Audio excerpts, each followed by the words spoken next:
सिंधुदुर्ग में हर साल होने वाली भराड़ी देवी आंगनेवाड़ी यात्रा के लिए मात्र 2 दिन बचे हैं। यात्रा की तैयारी अब अपने अंतिम चरण में है। इस बीच मालवन विधायक नीलेश राणे ने आज आंगनेवाड़ी मंदिर का दौरा किया और वहां के न्यासी मंडल के साथ यात्रा नियोजन पर चर्चा की। हर साल फरवरी में भराड़ी देवी मंदिर की यात्रा का आयोजन किया जाता है। इस दौरान लाखों लोग मंदिर में दर्शन के लिए पहुंचते हैं। ये मंदिर मालवन से लगभग 10 किलोमीटर दूर आंगनेवाड़ी में स्थित एक जागरूक देवस्थान है। दौरे के बाद नीलेश राणे ने पत्रकारों से बात करते हुए नियोजन की चर्चा पर जानकारी दी।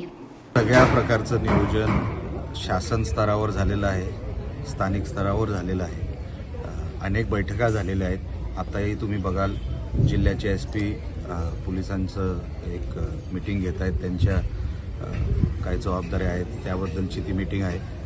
प्रत्येक माणूस लोकप्रतिनिधीमधून आम्ही पालकमंत्री, प्रांत, तहसीलदार, कलेक्टर साहेब स्वतः हे सगळे आपापल्या परीने मीटिंग घेऊन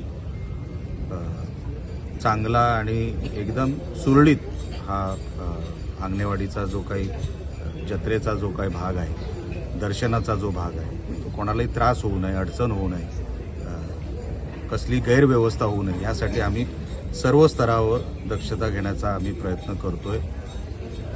आता त्याच्यामध्ये ज्या ज्या गोष्टी टप्प्याटप्प्याने करायच्या असतात त्याही आम्ही सगळ्या एक दुसऱ्याशी बोलून करतोय।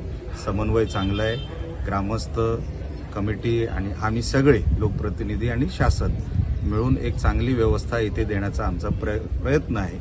अनेक वर्षांपासून देवी भराडी आईवर आमची श्रद्धा आहे। मातेने आम्हाला एवढं सगळं काही दिलं, तर हे आम्ही स्वतःहून करतो। म्हणजे आम्ही काही लोकप्रतिनिधी आहे म्हणून हे सगळं चाललंय अशातला भाग नाही। दरवर्षी श्रद्धेपोटी आईवर श्रद्धा आहे आणि आईमुळे हे सगळं शक्य झालं, ह्या भावनेपोटी हे सगळं आम्ही स्वतःहून करतो। म्हणून त्याला एक जेवढं करता येईल तेवढं आम्ही करायचा नेहमी प्रयत्न करतो। आपल्या पक्षातील कोणते नेते येणार आहेत तिथे? अजूनपर्यंत तरी सन्मान्य शिंदे साहेब आहेत। मला असं वाटतं त्यांच्यासोबत मग मंत्री 2-3 असतातच। सन्मान्य फडणवीस साहेब येणार आहेत असं अजूनपर्यंत दिसतंय। आणि एकदा मला असं वाटतं अजून 24 तास जाऊ दे, 24 तासानंतर अजून कोण कोण नक्की येणार आहेत हे मी तुम्हाला सांगू शकेन।